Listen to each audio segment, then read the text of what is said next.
এদেশের মেয়েরা ছেলে দেখলে রাস্তা থেকে উঠিয়ে নিয়ে যায়। বিদেশি পর্যটকরা চাইলে এদেশের মেয়েদের খুব সহজেই বশ করতে পারে। এদেশ পরিচিত সুন্দরী মেয়েদের জন্য। এদেশের নারীরা এত পরিমাণে সুন্দর যে বিশ্বের সকল পুরুষ মানুষ এদেশের নারীদের বিয়ে করার জন্য পাগল হয়ে থাকে। নারীদের কারণে ঠিকমতো চলাচল করতে কষ্ট হয় সেদেশের পুরুষ বা পর্যটকদের। এদিকটা বিবেচনা করে দেশের সরকার বাংলাদেশ সহ বিভিন্ন দেশের উদ্দেশ্যে একটি বিশেষ ঘোষণা দিয়েছে। বিয়ের উদ্দেশ্যে এই দেশে কেউ গেলে তার 1 টাকাও খরচ করতে হবে না, একদম বিনামূল্যেই যেতে পারবে। সে দেশের নারী বিয়ে করলে চাকরি মিলবে একদম বিনামূল্যে। আপনার থাকা খাওয়া থেকে শুরু করে যাবতীয় সবকিছু সেখানকার কর্তৃপক্ষ বহন করবে। দেশটি হলো আপনার সুপরিচিত পছন্দের একটি দেশ, উজবেকিস্তান। এদের সবচেয়ে বিখ্যাত এই দেশের নারী। তারা এতটা পরিমাণে সুন্দর এবং এতটা পরিমাণে বন্ধুত্বপূর্ণ যে কেউ চাইলে তাদের মন কেড়ে নিতে পারে। এমনকি এটাও শোনা যাচ্ছে এদেশের রাস্তায় থাকা যে কোনো বিদেশি পর্যটক দেখলে জোর করে বাসায় নিয়ে যায় মেয়েরা, আর তাদেরকে আপ্যায়ন করে, আর সেই আপ্যায়ন অনেক মজাদার হয়ে থাকে।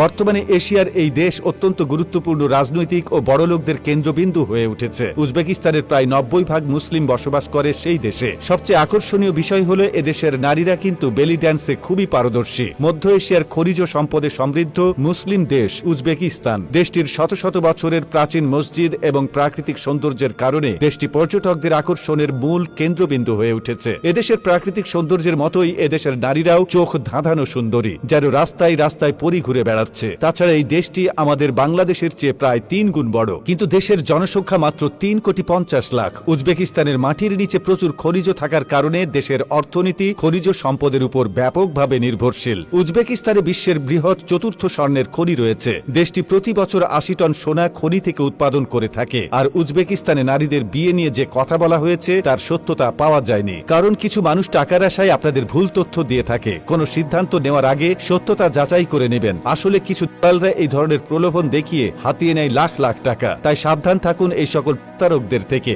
ভুলেও এই সকল ফাঁদে পড়বেন না, জীবন অকালে ঝরে যাবে। তবে উজবেকিস্তান দেশটি একটি মুসলিম সংখ্যাগরিষ্ঠ দেশ। যে দেশের স্বাধীনতার পর দেশটিতে ইসলাম খুব ভালোভাবে পরিচালিত হয়। উজবেকিস্তানের সাথে বাংলাদেশের চমৎকার কূটনৈতিক সম্পর্ক রয়েছে। যে দেশের স্বাধীনতার পর দেশটিতে ইসলাম খুব ভালোভাবে পরিচালিত হয়। উজবেকিস্তানের সাথে বাংলাদেশের চমৎকার কূটনৈতিক সম্পর্ক রয়েছে। মুঘল আমলে উজবেকিস্তানের মানুষ বাংলাদেশের চট্টগ্রাম সমুদ্র বন্দর ব্যবহার করে সমুদ্রপথে পণ্য আমদানি রপ্তানি করত। তবে সোভিয়েত ইউনিয়নের অন্তর্ভুক্ত হওয়ার পর দেশটির সাথে বাংলাদেশের যোগাযোগ সীমিত হয়ে পড়ে। তবে বর্তমানে বাংলাদেশ সরকার উজবেকিস্তানের সাথে সম্পর্ক বৃদ্ধি করতে বেশ কিছু পদক্ষেপ নিয়েছে। তো বন্ধুরা, এই ভিডিওটি ভালো লেগে থাকলে আপনার ফেসবুকের টাইমলাইনে এখনই শেয়ার করে দিন। সেই সঙ্গে আমাদের ফেসবুক পেজটিকে ফলো করে রাখুন।